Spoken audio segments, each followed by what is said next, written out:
Hello and welcome to Cliff Reviews Art House. This time I'm reviewing Cinema Paradiso, directed by Giuseppe Tornatore. Now this is a film that I've always intended to watch, but I've just never got round to seeing.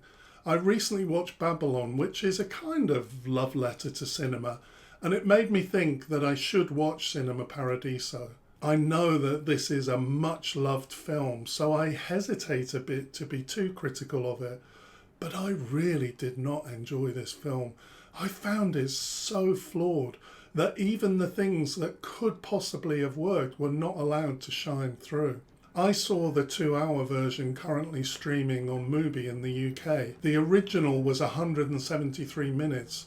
I'm really glad that I didn't have to sit through another hour of it. So, where to start? Quality. There's a number of issues here. First, the quality of the dialogue. So I understand this to be an Italian film made in Italy with Italian actors, but when I started watching it, I wondered what language it was in because it looked like it was dubbed. On checking afterwards, I see that one of the main actors, Philippe Noiret, who played Alfredo, is French and actually spoke his lines in French. So yes, his lines are dubbed into Italian, but I often felt that the dialogue didn't exactly match the mouths for lots of other conversations. This really bothers me. I'll always watch a film in its original version with subtitles. I don't understand why a film made in 1988 isn't well synced. I did wonder whether it was the particular version that Mubi had or something to do with my TV, so I checked with a different streaming service on a computer, and it had exactly the same problem. The second quality issue is the acting. It's really poor, not authentic at all. It's over-dramatic, overacted and cliched. Between the sound and the acting, it reminded me very much of the spaghetti westerns.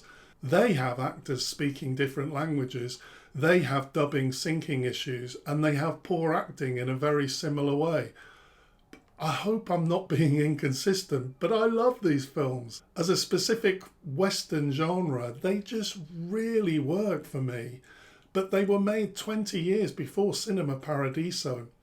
In the case of Cinema Paradiso, I just found the quality of the dialogue and acting to be so poor as to be almost embarrassing, especially for a film that won an Oscar. There is an explicit link to spaghetti westerns here with the Morricone score. I love the Morricone music in the spaghetti westerns and some of his classic pieces like Once Upon a Time in America. Of course, I knew the Cinema Paradiso theme as it's a popular piece of music. I've heard it on movie playlists. And the Cinema Paradiso theme is classic Morricone fare. However, the way it's used in this film seems so heavy-handed. It feels like the same version of the key theme is just repeated many times throughout the film. There's no sense of variation, of evolution, of anything reaching any kind of climax. It's a beautiful piece of music, but I was sick of it by the end of the film. It's rather over-sentimental, and hearing it so many times really emphasised this. So was there anything that I liked about Cinema Paradiso? I quite liked the structure of the story. It's well constructed. The setup at the beginning where we know that Toto hasn't been back for 30 years, where we know that he moves from relationship to relationship, so that by the time he's on the plane flying back at the end, I had a brief moment of, now it might get a bit interesting. Instead, it remained flat for me. The execution is just so poor. And the truth is that I just wasn't sold on a lot of the story. A young boy operating the projector in a movie theatre as a long-term arrangement. Toto not going back for 30 years and everyone thinking that this was okay. Like he couldn't have a new life in Rome and keep links with his friend, father figure and his mother sister. For such a loved film, I found this a really disappointing experience. I don't want to go as far as saying that I don't recommend it. It's far too loved for me not to acknowledge that there are many people who don't feel like me. Perhaps you're one of them. So if you haven't seen it, you probably should see it to find out. But I can say with certainty that this film is not for me.